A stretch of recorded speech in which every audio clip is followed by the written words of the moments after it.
Sir सबसे पहले अपना नाम और डेजिग्नेशन बताएं आप। सर मेरा नाम अरुण यादव है और जो खिड़की धौला में पिछले 4 साल 2022 से लगातार धरना चला है उसका मैं संस्थापक हूँ, अही रेजिमेंट मोर्चे का। अरुण जी क्या कहेंगे जो इटावा में जो कथावाचक विवाद हुआ है उस पर क्या बोलेंगे? देखिए सर, सबसे पहले मैं आपका न्यूज़ चैनल का धन्यवाद करता हूँ। और जो ये इटावा में कथावाचकों के साथ जो भी व्यवहार हुआ है, ये क्योंकि इसकी जानकारी हमें सोशल मीडिया द्वारा मिली है और कुछ लोगों के द्वारा मिली है जो लोग वहाँ पर गए हुए थे, कि कुछ लोग हमारे समाज से जुड़े हुए भी, एक एक दो लोग दलित समाज से भी जुड़े हुए लोग हैं, वो वहाँ कथा करने के लिए पंडितों के गांव में गए हुए थे और उनके साथ ऐसा बर्ताव हुआ कि उनकी बाल के सर के बाल काटे गए, चोटी काटी गई और उनको कहीं ना कहीं, मैं ऐसे लफ्ज बोलना नहीं चाहता, जिनसे उनका छिड़काव किया गया, उनके साथ बड़ा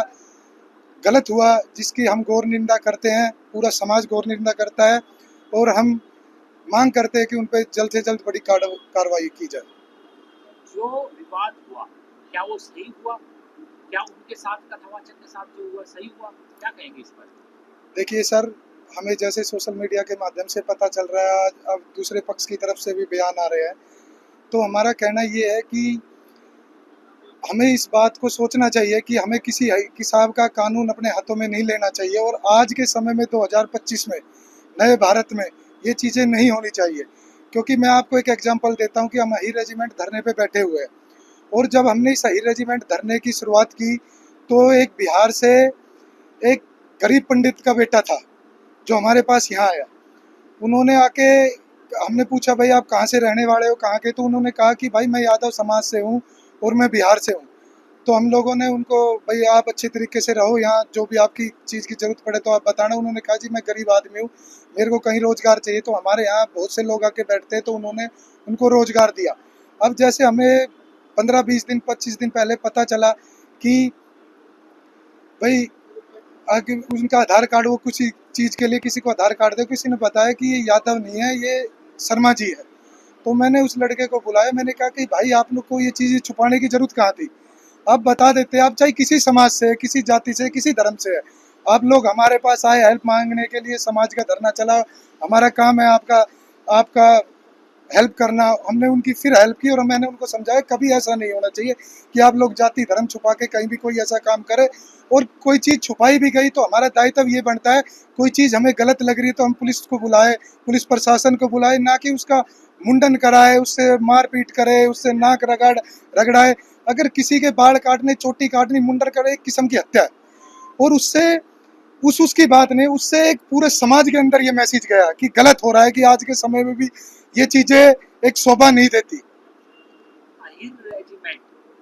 जो आप गुरुग्राम में धरने पर बैठी है इतने वर्षों से अहिर रेजिमेंट की मांग को लेकर, ऐसे ही इटावा में जो कथावाचक पर विवाद हुआ, कथावाचक विवाद, उसमें अहिर रेजिमेंट के लोगों ने वहाँ प्रदर्शन किया, उस पर क्या कहेंगे? और प्रदर्शन क्या उनके पक्ष में, क्या गुरुग्राम में भी अहिर रेजिमेंट के लोग जो धरने पर बैठे प्रदर्शन करेंगे? देखिए सर, कल मुझे सोशल मीडिया के माध्यम से, मैं पूरी नेशनल न्यूज जितनी भी है उनमें देख रहा था कि अहिर रेजिमेंट के लोग हैं, अहिर रेजिमेंट है, अहिर रेजिमेंट है। सबसे पहले तो मैं वो आपके माध्यम से उनसे ये पूछना चाहता हूँ, क्या अहिर रेजिमेंट का गठन हो गया? कि इस हिसाब की छवि वहाँ पेश की जा रही कि अहिर रेजिमेंट के लोग हैं। मैं उनको बताना चाहता हूँ कि अहिर रेजिमेंट हमारे मान सम्मान से जुड़ा हुआ मुद्दा है, सैनिकों के सम्मान से जुड़ा हुआ मुद्दा है। और पिछले 5 साल से, जब 2018 से ये धरना स्टार्ट हुआ था, बीच में मैंने क्या कहा, कोरोना आ गया था, 22 तारीख से 2022 से 4 फरवरी से दोबारा इस धरने को चलाया गया।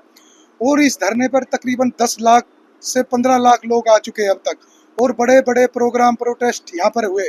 और सब कास्ट से, 36 बिरादरी से, अलग अलग धर्म से लोग यहाँ आए हैं। और अलग अलग अनेकों पार्टियों से कम 20 पार्लियामेंट सांसद यहाँ, अलग अलग पार्टी, चाहे बीजेपी हो, चाहे समाजवादी हो, चाहे कांग्रेस हो,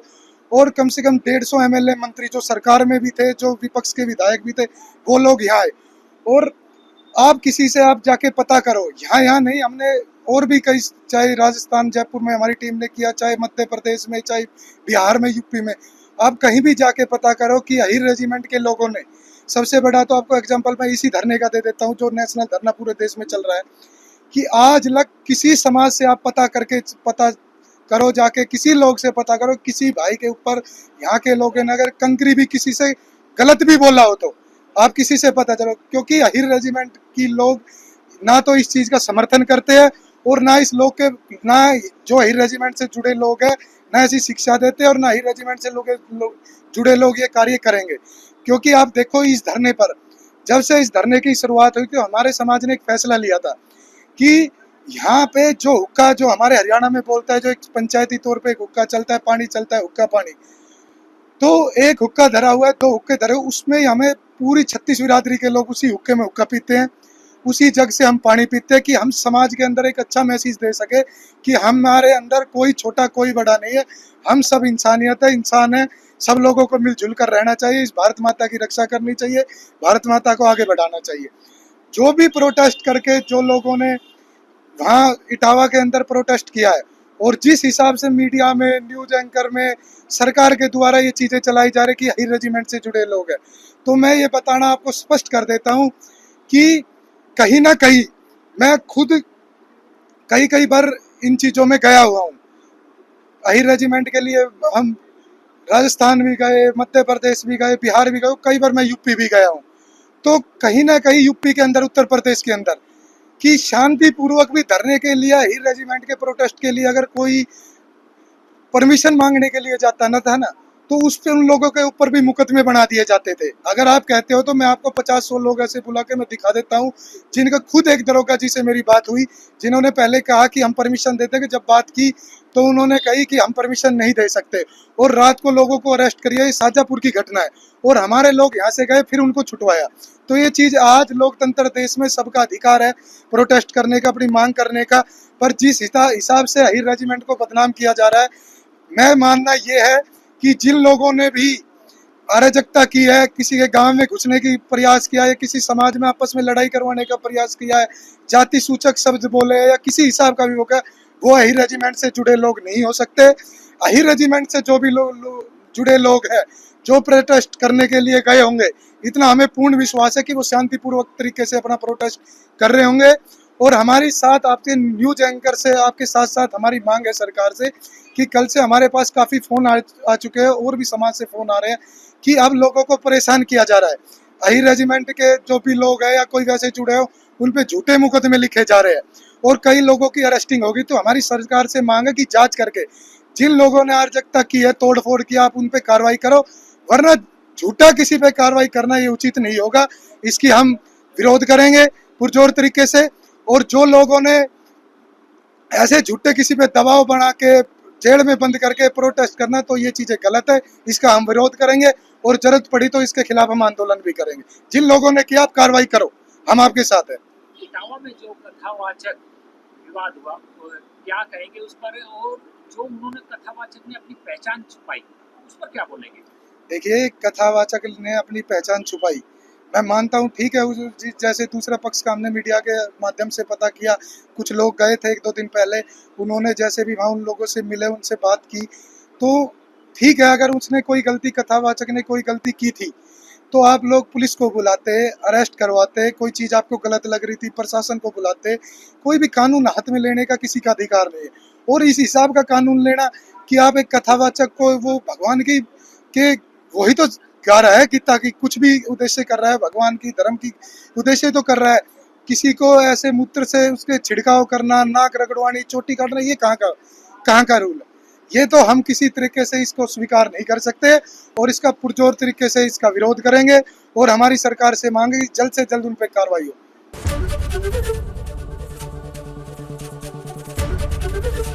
एबीपी गंगा, खबर आपकी, जुबान आपकी।